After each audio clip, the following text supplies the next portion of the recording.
სალამი ყველას. ნუ ამოვიღე, მაინც ამოვარჩიე 9 კითხვა, კითხვები ბევრი იყო, მაგრამ რა თქმა უნდა, ყველა კითხვას ესე ვრცლად პასუხს ვერ გავცემდი.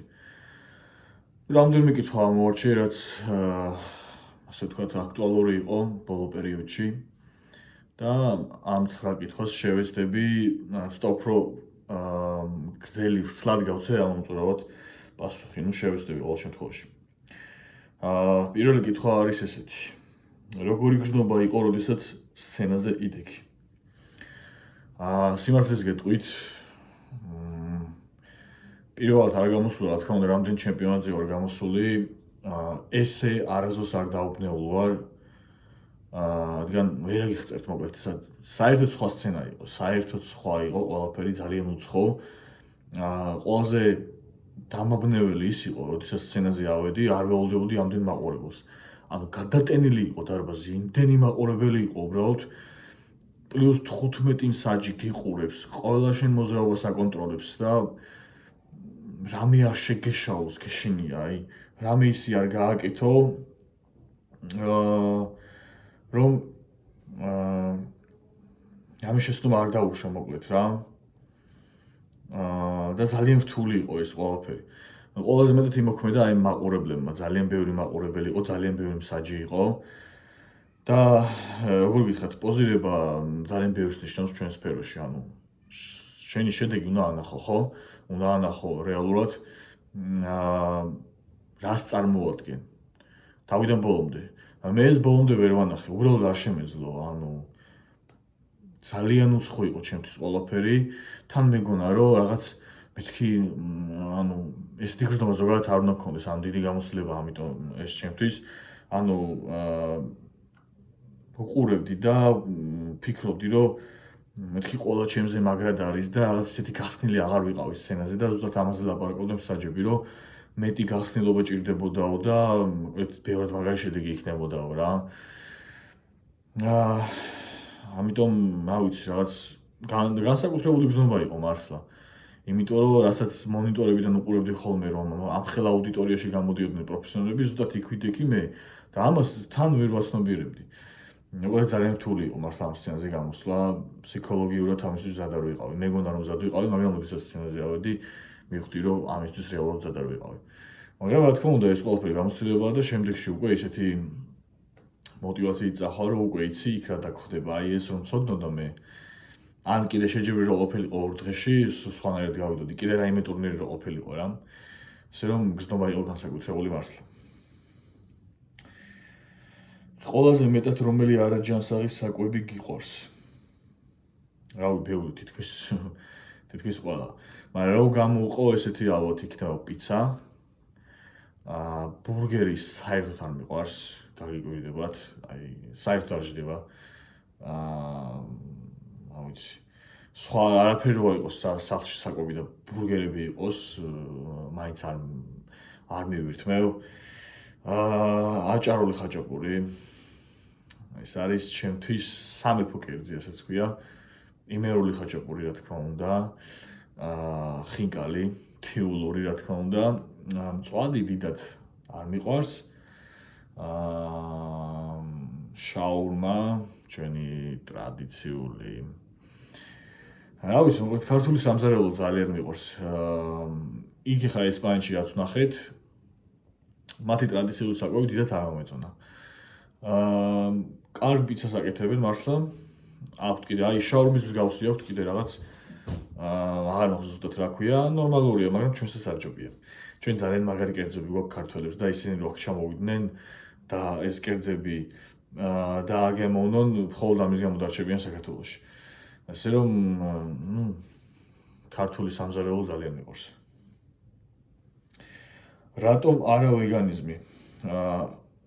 ისე ბოლო პერიოდში ფიქრობდი ხოლმე და მესმის ვეგეტარიანელების, მართლა მესმის და ხანდახან იმის კი ფიქრობდი, რომ ძალიან არასწორია, როდესაც აი ესე ხორცს მივირთმევთ რა.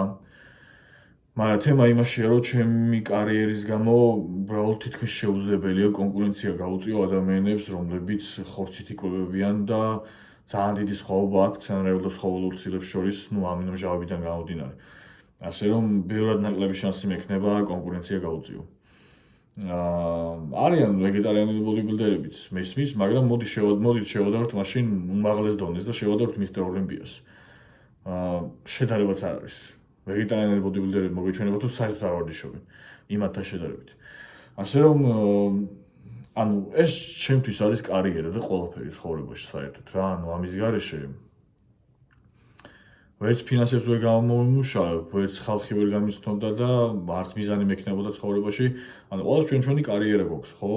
ყველა ჩვენი კარიერის გამო რაღაცას ვთმობთ, რაღაცას ვაკეთებთ. ანუ ჩემ შემთხვევაში ეს არის რომ ხორცი უნდა მივირთვა ყველა ვარიანტში.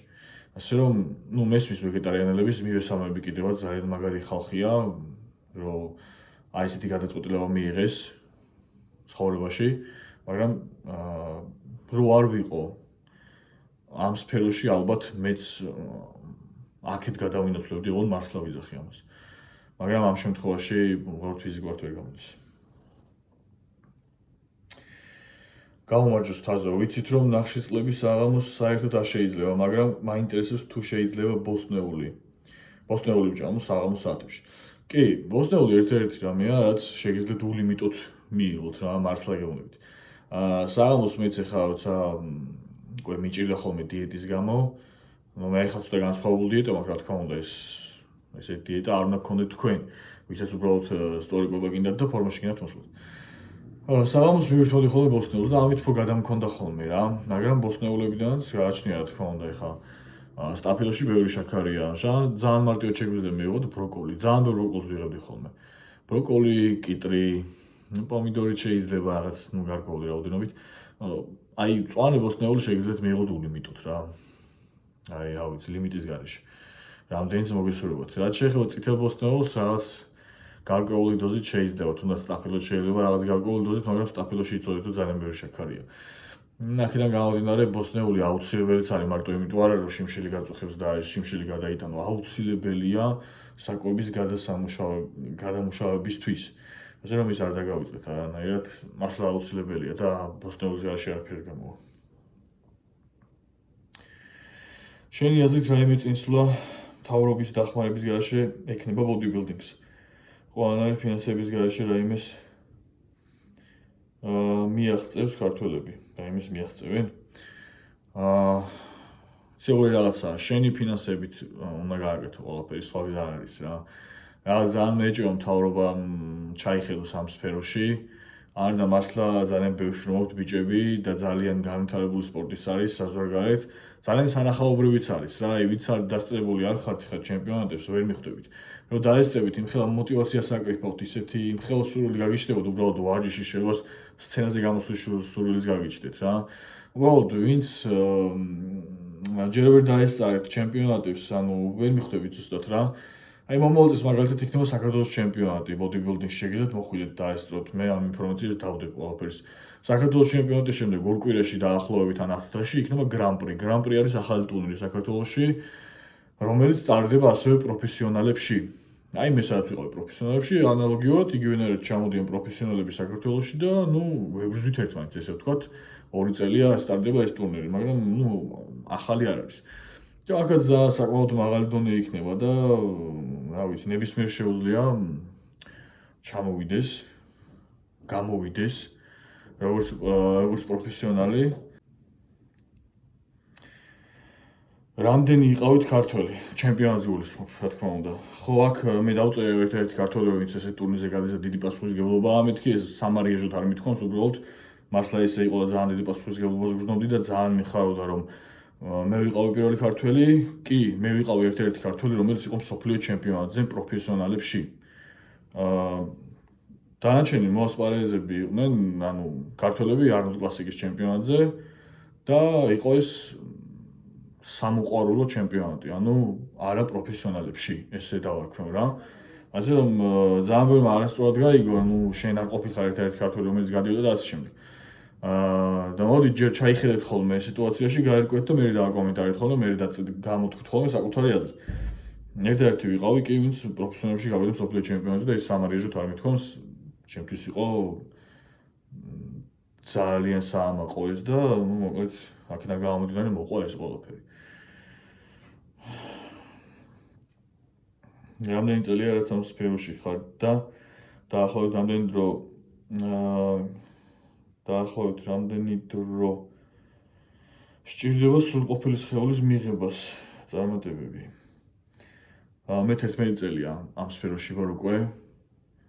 ძალიან პატარა ვიყავი დარბაზში რომ მივედი, ჩემებს არ შევყავდი დარბაზში, იმიტომ რომ სიმაღლე შეგიშლის ხელს, ჯერ არ შეიძლება და ასე შემდეგ. ჩემი აზრით სრულყოფილი ტანისთვის დრო არ არსებობს, 100 წელიც არ გვეყოფა და ჩემი აზრით სრულყოფილი ტანი არ არსებობს. მაგრამ ყოველთვის შეიძლება სადღაც უკეთესი იყო, სადღაც განვითარდე. ასე რომ ჩემი აზრით სრულყოფილი ტანისთვის 100 წელიც არ გვეყოფა. მაგრამ ყოველთვის შეიძლება ისევ განვითარება მიიღო, ისევ განვითარდე. ანუ ყოველთვის ესეა რა, არ არსებობს ანუ რაღაც შედეგს მიაღწიო და ამაზე უკეთესი ვეღარ იყო. ნუ ეხლა იმასაც გააჩნია სრულყოფილება ვისთვის როგორ ითარგმნება, მაგრამ ჩემთვის სრულყოფილ ტანს, ან რა ვიცი, მოკლედ ჩემთვის სრულყოფილი ტანი არ არსებობს. მაგრამ ყოველთვის შეიძლება რაღაცის გაუმჯობესება. რა თქმა უნდა, შეიძლება მაგარ ფორმაში გავიდე, მაგარ ფორმაში ვიყო და გაგიჟებული ვიყო, მაგრამ სრულყოფილს მაინც მე ვერ დავარქმევდი რა. ნუ სხვადასხვანაირად ითარგმნება ყოველთვის ეს სრულყოფილი ტანი. შენი აზრით რამდენი წელი შეიძლება ასეთ შეჯიბრებებზე გასვლას და სხვა ხალხი საქართველოში თუ ვარჯიშობს ამ ტურნირებისთვის? მაინტერესებს. რა თქმა უნდა, ძალიან ბევრი სპორტსმენი ყავს, რომლებიც გადიან ტურნირებზე, საერთაშორისო ტურნირებზე და ძალიან კარგი შედეგებიც აქვთ. რაც შეეხება მე, იმდენი ხანი შევძლებ, რამდენი ხანიც მოვინდომებ. ეს ჩემზეა დამოკიდებული. ნუ არის ხო რაღაც გარკვეული ასაკი, სადაც ბოდიბილდერი თავის კარიერის პიკს აღწევს, ნუ ეს არის 40 წლის ზევით. როდესაც უკვე უკან იწყებს წამოსვლას, ეს ყველა ვარიანტი ესეა, ნებისმიერი ესე იქნება, უფრო მეტად გაგიჭირდება ფორმის გაკეთება. ესეთი გეგმა არ მაქვს წინასწარ და ამას ვერ სიტყვი რომ აი იმდენი წელი ვაპირებ გასვლას. უბრალოდ ჯერ რომ ახალგაზრდა ვარ, ენერგია მაქვს, მიღწევებიც მაქვს და მინდა მივახციო იმას, რომ მინდა გავხდე მსოფლიო ჩემპიონი პროფესიონალებში. ეს არის ჩემი მიზანი. ნუ ნახოთ, ესეთი წინასწარი გეგმები ძალიან რთულია. ანუ არც არ იცი რა მოხდებოდა, ესე წინასწარ უბრალოდ ესე შორს ვერ იტყვი ვერაფერს. მაგრამ გეტყვით იმას, რომ ჯერ ძალიან ბევრი გაკეთებას ვაპირებ რა. შენი აზრით 6 თვით რომ დაგეწყო მომზადება ტოპ 5-ში შეხვიდოდი? სხვადასხვა მთავარ მსაჯს ველაპარაკეთ და მთავარ მსაჯმა გვითხრა ესეთი რაღაც. ძალიან მაგარი ბიჭია, ვაკუუმი ყველა საუკეთესო ვაკუუმი ჰქონდა შეჯიბრზე, ძალიან მაგარი პროპორციები, ძალიან მაგარი ხარისხი, მაგრამ იყო პატარა ზომებში. ანუ 3 თვე ვემზადებოდი და იცით როგორ იყო, ანუ იმხელა мотиваცია გამიჩნდა, რომ მსოფლიო ჩემპიონი და მოდი მომემზადოთ და მოდი ბოლომდე ვიშრომებ და მართლაც 3 თვეში მაგარი შედეგი გავაკეთე, მაგრამ თემა იმაში იყო, რომ როდესაც მომზადება დავიწყე, ფაქტიურად ბაზა არ მქონდა, იმიტომ რომ ვისვენებდი. და გადავედი ეგრევე გამოშრობაზე და გამოშრობის დროს კუნთი რაც მოვიმატე სულ ეგ იყო. და ეს თითქმის შეუძლებელია და მსაჯებით იზახოდნენ, რომ შენ 3 თვეში რამდენიც გააკეთე რეალურად, ამას ერთ სეზონზე ერთ წელს ანდომებენ საშუალოდ. რომ მქონდა მეტი დრო, აი მთავარი მსაჯის სიტყვებს გეტყვი რა. ეს ბიჭი რო ყოფილიყო 4-5 კილოთი მეტი, მინიმუმ 3 მეულში მოხდებოდა. ან შეიძლებოდა მოიგო კიდევაც. ანუ 4-5 კილოთი მეტი რო ყოფილიყავი, როგორც თავარმა საჯმა თქვა, მინიმუმ 3 მეულში მოხდებოდი. და ანუ იმიტომ არ დავიწყე მომზადება 6 თვით ადრე მაგალითად, რომ 3 თვე როცა იყო ჩემპიონატი, 3 თვით ადრე გავიგე ამ ჩემპიონატზე, რომ ტარდებოდა და უცბად დამარტყა თავში, რომ მოდი მოემზადოთ, მოდი გავიდეთ და ამიტომ მოხდა ესე, თორე რა თქმა უნდა, მეც გავითვალისწინებდი ამ ფაქტორებს და ნუ უფრო ადრე მოემზადებოდი. რაც შეეხება სამომავლო გეგმებს, როგორც გითხარით, გრან-პრი ჩატარდება მაისის ბოლოს ან ივნისის დასაწყისში, ეს მინდა, ნუ ნახოთ ჯერ არ ვიცი, მაგრამ კარგი იქნებოდა სტარტი ამით დამეწყო, საქართველოში ტარდება ეს ტურნირი, პროფესიონალები აპირებენ ჩამოსვლას და არ მინდა აქედან მედლები წაიღონ. თქვენ შეგიძლიათ ასე დაესწროთ ჩემ პირადად ჩემს გამოსვლას და ნახოთ ეს პრო დონე. გრან-პრით დავიწყებდი და შემდეგ გადავაბავდი ტურნირებს, რამდენიმე ტურნირს საზოგადოებრივ და ბოლოს მსოფლიო ჩემპიონატი ისევ ამ დროს იქნებოდა და მსოფლიო ჩემპიონატზეც ისევ გავიდოდი. ანუ მომიწევდა მომავალ წელს დაახლოებით 4-5 ტურნირი. მსოფლიოდი დავამთავრებდით. ნუ კარგი იქნებოდა ეს მომავალ წელს აი ეს გეგმები ძალიან კარგი იქნებოდა, ზუსტად ესე გამიკეთებინა, მაგრამ გადავხედავ ყველაფერს ფინანსურ მდგომარეობასაც, რადგან დაფინანსება არ გვაქვს და არც ველოდები რომ იქნება. ასე რომ აი აქედან გამომდინარე გადავხედავ ფინანსურ მდგომარეობასაც რა როგორ იქნება და ამის მიხედვით გავაკეთებთ რა. ასე რომ ძალიან დიდი ფინანსებია საჭირო ამისთვის, რომ ჩემპიონატზე გახვიდე.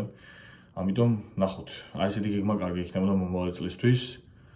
და შევხედოთ როგორ იქნება თუ აქ გამოვედი, საქართველოს ჩემპიონატის უბრალოდ საჩვენებელ გამოსვლას გავაკეთებ. მუსიკის თანხლებით გამოვალ, უბრალოდ მონაწილეობას არ მივიღებ, რა თქმა უნდა. აქაც შეგიძლიათ მოხვიდეთ დაესწროთ, პლუს საქართველოს მერე 10 დღეში გრან-პრი იქნებოდა, ეს პრო ტურნირი, აქაც გამოვიდეთ და მშვენიერი იქნებოდა. მაგრამ ნახოთ ახლა იქამდე დიდი დროა, ახლა დავისვენებ კარგად, ამოვისუნთქებ, ახალ ვლოგებს გადავიღებ YouTube არხზე. განახეთ შეჯიბრის მე როგორ ვარჯიშობ, როგორ ვიკვლევები, რას როგორ ვაკეთებ, საინტერესო რჩევებსაც ჩავწერ, საინტერესო იქნება ყველაფერს გავაკეთებ საინტერესოდ. ასე რომ ბევრი კითხვა იყო, უბრალოდ რამდენი კითხვას ახლა ვერ ჩავწერდი. და რა თქმა უნდა, ვეცდები ყველა კითხვას უპასუხო. ასე რომ სულ ეს იყო, მადლობა, ვინც ბოლომდე უყურეთ ვიდეოს, წარმატებებს გისურვებთ ყველას.